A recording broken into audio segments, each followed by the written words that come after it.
Good morning, students. In this class, we will see about the solved question paper to the October 2013 Nursing Research and Statistics. The first question is describe different steps in nursing research. A quantitative research is an inquiry. We have seen this in many other question paper. So I just read through it the conceptual phase, and second one is the design and planning phase, and third one is the empirical phase, and fourth is analytical phase, and the fifth is the dissemination phase. Second question is the research problem. Research problem is a question that researcher want to answer or a problem that researcher want to solve. A research problem is an issue or a concern that the investigator or the researcher presents and justify in a research study. Identification and formulation of a research problem is the first step of the research process. It is the most challenging and difficult phase of research process. Selection of a research problem depends on several factors such as knowledge, skill, interest, expertise, motivation, creativity, and respect to the subject chosen. A good research studies needs a lot of time for selection of research problem. Initially, every researcher faces the predicament of identifying, selecting, and formulating a good research problem. Components of a research problem have 6 components. They are relevance of study, title of the study, operational definitions, objectives, delimitation, scope, and identification of the research problem. It is research is the first step. Generally, a broad area is selected, then delimited or narrowed down to a specific one-sentence statement of the problem. Source of research problems are personal experience, practical experience, critical appraisal of literature, previous research, existing theories, social issues, brainstorming, intuition, folk tales, and exposure to a field situation and consultation with experts. The third question is analysis of data. After a collection of data from primary or secondary sources, arrangement is done so that the same may be analyzed and interpreted with the help of statistical tools, software packages like MS Excel, Word, some SPSS, Google Docs, etc. Analysis means computation of certain indices or measures along with searching for patterns of relationship that exist among the data groups. It involves organizing the data, doing the calculations like mean, mode, standard deviation, range, percentage, and ranking, interpreting the information, discuss and explain the limitations. It includes by descriptive analysis, the study of distribution of variables termed as descriptive analysis. If we are studying one variable, then it will be termed as univariate analysis. In this case, two variables, it is bivariate analysis and multivariate analysis in case of three or more than three variables. So, univariate analysis refers to one variable at a time. The commonest approach are frequency table, diagrams, measures of attendance like arithmetic mean, mode, mean and mode, measures of dispersions like range, mean, deviation, standard deviation. Bivariate analysis is a concern with the uncover the two variables are related. Main types are simple correlation, simple regression, and two-way ANOVA. Multivariate analysis is the simultaneously analysis of three or more variables. The main types are multiple correlation, multiple regressions. Then causal analysis. Causal analysis is concerned with study of how one or more variables affect the change in another variable. Inferential analysis means concerned with testing of hypothesis and estimating the population values based on the sample values. Parametric tests are used. They are parametric t-test, z-test, f-test, chi-square test. Non-parametric tests do not involve population parameters. Example, probability distribution, independence data measure on any scale like ratio, interval, ordinal or nominal scale. The fourth question is sampling techniques. Sampling techniques is the process. Sampling is the process of about a population on the base of sample drawn for it. The main two types are probability sampling and non-probability sampling. Probability sampling, the standing one in which every unit of the population have the chance of being selected in the sample, and this probability can accurately determine. The first among this first one is simple random sampling. It is the purest form of probability sampling, assures each element in the population have equal chance of being included in the topic. The sample. Systematic sampling relies on arranging the target population according to some ordering scheme and then selecting the elements at regular intervals. Then Cluster sampling. The primary sampling unit is not individual element but a large cluster elements, either the cluster randomly selected or within the elements are randomly selected. Then stratified random sampling. When the population embraces number of distinct categories, the frame can be organized into separate strata. Each stratum is then sampled as an independent subpopulation out of which individual elements can randomly selected. Every unit in a stratum has the same chance of being selected. Non-probability sampling. Any sampling method where some elements of population have no chance of selection, it is referred to as the non-probability, where the probability of selection can be accurately determined. It involves selection of elements based on the assumptions regarding population of interest. The main types of probability sampling are non-convenient sampling. Sampling procedure used to obtain those units of people most conveniently available. Second one is judgment or purposive sampling, the sampling procedure in which an experienced researcher selects the sample based on some appropriate characteristic of the sample members. Quota sampling, the sampling procedure where the researcher ensures equal proportionate representation of subject depending upon the traits considered as the basis of quota. Snowball sampling or chain sampling procedure in which initial respondents are chosen by probability or non-probability sampling, then the additional response are obtained by information provided by initial respondents. The various methods of data collection are: data collection methods and tools techniques for interrelated. Selection appropriate method. Data collection is influenced by several factors like type of variable under study, type of participants under study, nature of research study, population and sample size, availability of resource data collectors, competency of investigators, and availability of standardized tools.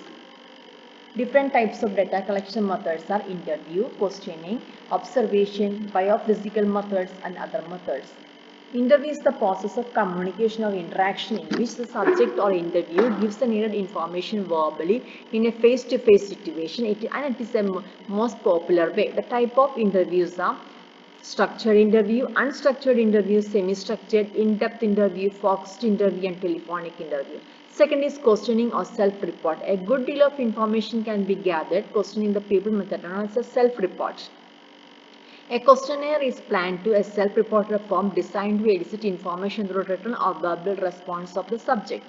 Types of tools for data collection are questionnaire, opinion, actual scale, and visual analog scale.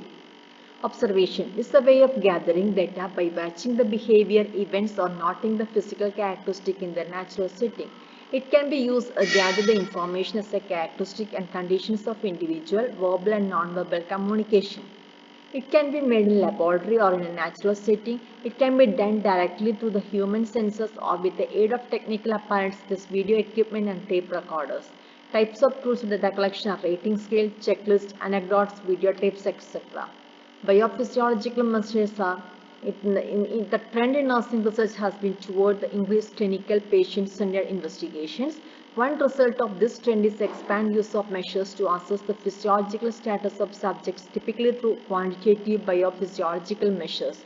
The physiological and physical variables typically require specialized technical instruments and equipments for their measurement and usually specialized training for the interpretation of the result. Types are in vivo biophysiological methods and in vitro biophysiological methods. Next question is validity, establishing the validity of tool.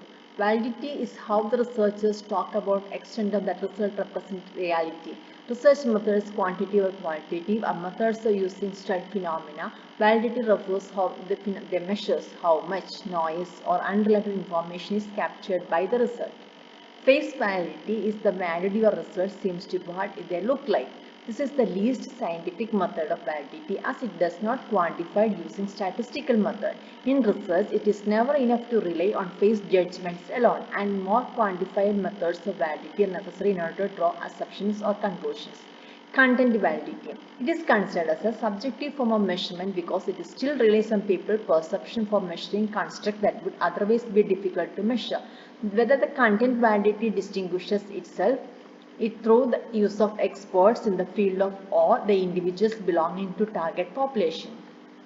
Construct validity is a degree to which inference can be made from operationalizations in your study to construct on which the operation is based. establish a construct validity, you must first provide evidence that your data supports theoretical structure.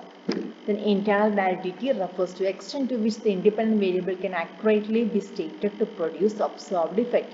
If the effect of dependent variable is only due to the independent variable, then internal validity is achieved. This is the degree to which a result can be manipulated. External validity, it refers to the extent to which the result of a study can be generalized beyond a sample, which is to say that you can apply your findings to other people and settings. Normal curve we have already seen. Experimental research also we have seen in the other question paper. Research report also has been seen, but I'll just explain. Report is a condensed form of brief description. The purpose include present in a conference, published in a journals or articles, to get a grant or financial aid, have implications or recommendations in clinical practice and education administration. Types of research report are thesis and dissertations, journal article, electronic publications, presentation at professional conferences. Good research report should have a clarity, honesty, completeness and accuracy. Research must be long enough to cover the subject content and short enough to maintain interest among its users. It must be written and presented logically so that different pieces of research process fit effectively. Abstract terminology and technical jargon should be avoided in the research report. Presentation of a research report must be lucid and visually attractive so that it can be interesting to its users. Research report must reflect originality. Steps in writing the research report include: first is logical analysis of the subject matter, preparation of final outline, preparation of rough draft, rewriting and polishing the rough draft, preparation of bibliography, writing the final draft. Next question is review of literature. We have already seen. Then difference between delimitation and limitation. Limitation means challenges faced by the researchers beyond his control and mentioned in the last chapter. Delimitations are boundaries set by the researcher before we start the study. It is controlled by the researcher. It is mentioned in the initial chapters of the dissertation. Bar diagram and histogram. Bar diagram is used for displaying nominal or ordinal and categorical data. Consists of horizontal or vertically equally spaced vertical bars. Height of the bar proportional to the value of the item. Frequency polygon cannot be obtained from the bar diagram, but histogram used for depicting the grouped frequency distribution of continuous data. It's a series of continuous vertical bars attached to each other side by side. Height of the bars proportional to frequency of corresponding class interval. Frequency polygon is obtained by joining the midpoints of the bars in the histogram. Historical research and survey design. Historical research is a qualitative design that relates to the past occurrence, analyzing the previous information or minutely and testing their validity. The purpose of a historical research is to collect, verify and synthesize evidence from the past to establish facts that defend or refute a hypothesis. Describes what occurred in the past, depends upon data observed by others rather than investigator. Survey design is quantitative, non-experimental design and related to the current data. Respondents are chosen through the probability sampling procedures, systematic questionnaire or interview procedures, sophisticated statistical techniques. Skewness and kurtosis. Skewness means not symmetrical. It indicates degree of asymmetry of frequency distribution. Frequency curve is not bell-shaped. Mean median mode of the distribution is not identical. Kurtosis means the bulginess. It indicates the degree of peakness of a frequency distribution. Frequency curve is bell-shaped and but may have a peak or flat top. Mean median mode of a distribution may or may not be identical. Search design and approach. Such approach is a description of the plan to investigate a phenomena under study. Examples of research approach are qualitative or quantitative. It depends on nature of phenomena under study. It's an element of research design or methodology. Approach depend upon mainly the nature of the study. It includes plan to investigate a phenomena in a structured or unstructured way.